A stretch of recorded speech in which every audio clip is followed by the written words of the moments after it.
హుస్నాబాద్ మండల కేంద్రంలో Indiramma model house కు ముగ్గు పోసి భూమి పూజ కార్యక్రమం నిర్వహించారు.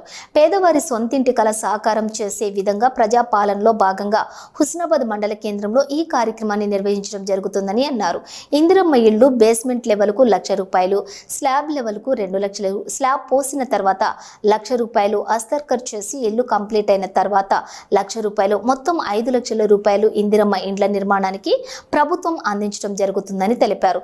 ఇటు కార్యక్రమంలో సిద్దిపేట జిల్లా గ్రంథాలయం చైర్మన్ కెండం లింగమూర్తి, అలాగే single window chairman Bolisetti Shivayya, మండల special officer doctor A Venkatareddy, AD veterinary మండల అధికారి వేణుగోపాల్ రెడ్డి, ఇందిరమ్మ ఇండ్ల డిఈ శంకరయ్య, మండల పంచాయతీ అధికారి, డివిజనల్ పంచాయతీ అధికారి, మండల సంబంధిత అధికారులు మరియు హుస్నాబాద్ కాంగ్రెస్ పార్టీ మండల అధ్యక్షులు, హుస్నాబాద్ వ్యవసాయ market vice chairman Banka Chandu, Husnabad municipal కౌన్సిలర్లు వల్లపు రాజు, పున్నసది లావణ్య, కుచనపల్లి మాజీ sarpanch Madapa Vijayapal Reddy, AMC director Pothuganti Balayya, Kothakonda temple director Polu Sampath, Venna Raju, బూరుగు Krishnaswamy, సంగం కుమార్, సంగ శ్రీధర్, పంపర సంపత్, కమలహాసన్, జవహర్లాల్ మార్క, అనిల్ గౌడ్, పచ్చిమట్ల రాధ, గడిపి రమాదేవి, దండి లక్ష్మి, పూదరి శ్రీనివాస్ గౌడు, కాశవేణి రమేష్, సావుల రాజయ్య, జల్లా రమేష్, గడిపి బాలు, కాంగ్రెస్ పార్టీ కుటుంబ సభ్యులు తదితరులు పాల్గొన్నారు. మన ఇందిరమ్మ ఇండ్ల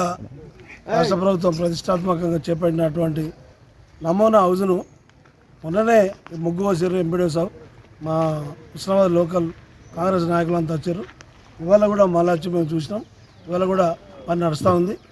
ఇది రాష్ట్ర ప్రభుత్వం అంతకుముందు డబుల్ బెడ్రూమ్లు అనే ఒక స్కీమ్ ఉండే, వాళ్ళు డబుల్ బెడ్రూమ్ స్కీమ్ అనేది కంప్లీట్ ఫెయిల్ అయిపోయింది. హుస్నాబాద్లో కట్టాల్సినటువంటి 500 ఇళ్ళల్లో కనీసం 150 ఇళ్ళు కట్టలేదు.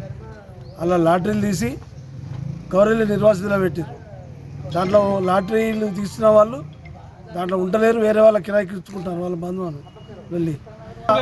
ప్రతిష్టాత్మకంగా ఇందిరమ్మ ఇల్లు అనేది గత 40-50 సంవత్సరాల నుంచి కాంగ్రెస్ ప్రభుత్వం, ఇందిరాగాంధీ గారు, అంతకుముందు నెహ్రూ గారు, వీళ్ళంతా ఈ దేశంలో పేదవాళ్ళు ఎక్కువ ఉన్నారు, రోటీ కపడా और మకాన్ అనేటువంటి ఒక స్కీమ్ తీసుకొచ్చి పేదవాళ్ళకి ఇల్లు ఉండాలి, వాళ్ళకు ఉపాధి ఉండాలని ఉపాధి పథకం తీసుకొచ్చి ఈ దేశంలో పేదరిక నిర్మూలన చేయాలనే ఒక తలంపుతోని ఈ కార్యక్రమం తీసుకొచ్చారు.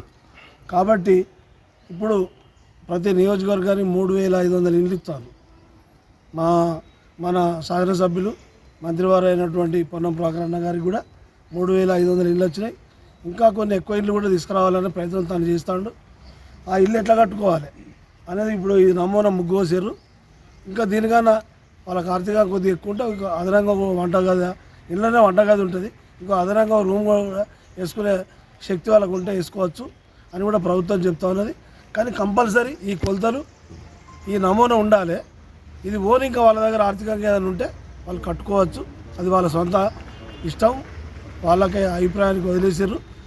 ఈ బీసీలు వేరే వాళ్ళందరికీ, ఓసీలకు ₹5 లక్షలు ఇస్తారు, ఎస్సీ ఎస్టీలకు ₹6 లక్షల ఇస్తారు ఈ స్కీమ్లో.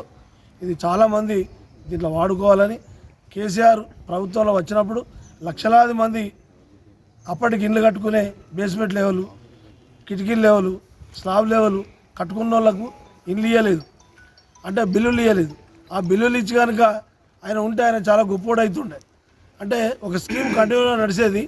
పేదవాళ్ళ లెవెలు, పేదవాళ్ళు లేనో లెవెలు, పేదవాళ్ళని లెక్క పెట్టి ఇచ్చేది ఉండే, లేకపోతే అర్హత లేనో తీసేసేదని ఉండే. ఆయన చాలా ఇట్లా కొద్దిగా ఆవేశంగా పోయి ఆయన ఓడిపోయాడని మా అభిప్రాయము. ప్రభుత్వ పథకాలను ఇందిరమ్మ ఇండ్లు, రేషన్ కార్డులు, తర్వాత రైతు భరోసా అనే కార్యక్రమాన్ని మరి చేపట్టడం జరిగింది.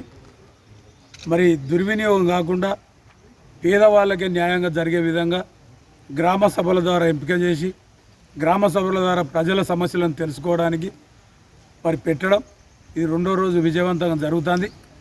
మరి నిజంగా ప్రభుత్వం 10 సంవత్సరాల కంటే ముందు అప్పుడు ₹1,00,000 ఉండే ఆనాటి రోజుల్లో, ఇవాళ ₹5 లక్షల బీసీలకు, ఓసీలకు, ఎస్సీ ఎస్టీలకు ₹6 లక్షలు. తర్వాత ఇంకొకటి ముఖ్యంగా ఏంది కదంటే, పేదవాళ్ళు ఇల్లు కట్టుకునే విషయంలో ఆర్థికంగా పరిస్థితులు ఉన్నట్టయితే ఒక బెడ్రూము, ఒక కిచెను, ఒక హాల్ కాకుండా ఇంకా వాళ్ళ సొంత ఖర్చుతో కట్టుకోవడానికి కూడా వెసులుబాటు చేసిందంటే ప్రభుత్వం చాలా మంచి నిర్ణయం తీసుకున్నది. పెద్ద కుటుంబం ఉన్నా వాళ్ళకు ఉండే విధంగా కట్టుకోవడానికి పర్మిషన్ ఇవ్వడం చాలా సంతోషం.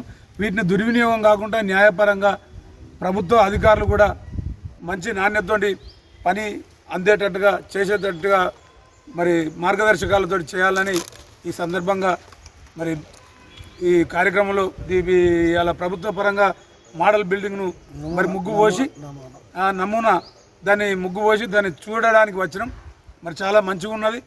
మరి దీన్ని ప్రభుత్వం ఇచ్చిన దాని ప్రకారంగా యుద్ధ ప్రాతిపదికన లబ్ధిదారులు అందరూ కట్టుకోవాలి. న్యాయపరంగా అందరి పేదవాళ్ళకే లబ్ధి జరగాలని మరి ఈ కార్యక్రమం హుస్నాబాద్ మండల కేంద్రంలో మండల ఆఫీస్ దగ్గర ఇందిరమ్మ మోడల్ హౌస్ నిర్మాణం కోసం భూమి పూజ చేయడం జరిగినది. గ్రామాలలో పేదవారి సొంతింటి కళ నెరవేర్చడం కోసం కాంగ్రెస్ పార్టీ మాట ఇచ్చిందంటే మాట తప్పని పార్టీ కాంగ్రెస్ పార్టీ. అలాంటి మాట కోసం ఈరోజు హుస్నాబాద్ కేంద్రంలో మోడల్ హౌస్కు ముగ్గు పోసుకోవడం జరుగుతుంది. ఇందిరమ్మ ఇల్లు నిర్మాణంలో బేస్మెంట్ వరకు కట్టుకున్న వాళ్ళకి బేస్మెంట్ వరకు ₹1,00,000, స్లాబ్ లెవెల్కు 3 లక్షలు, స్లాబ్ పోసినాక ₹1,00,000 4 లక్షలు, ఇల్లు కంప్లీట్ చేసిన తర్వాత ₹5 లక్షలతో ఇందిరమ్మ ఇల్లు నిర్మాణానికి ప్రభుత్వం నిధులు మంజూరు చేస్తుంది. అదేవిధంగా ఇచ్చిన కొలతల ప్రకారం కాకుండా మీరు అవసరం అనుకుంటే ఇంకా 5-10 ఫీట్లు పెంచుకొని కూడా కట్టుకుంటే కూడా మీకు డబ్బులు అదే ₹5 లక్షలు ఇవ్వడం జరుగుతుందని చెప్పేసి తెలియజేసుకుంటూ ఎవరైతే లబ్ధిదారులు ఉన్నారో వారు ఇటు నిర్మాణాన్ని పూర్తి చేసుకోవాలని చెప్పేసి కోరుకుంటూ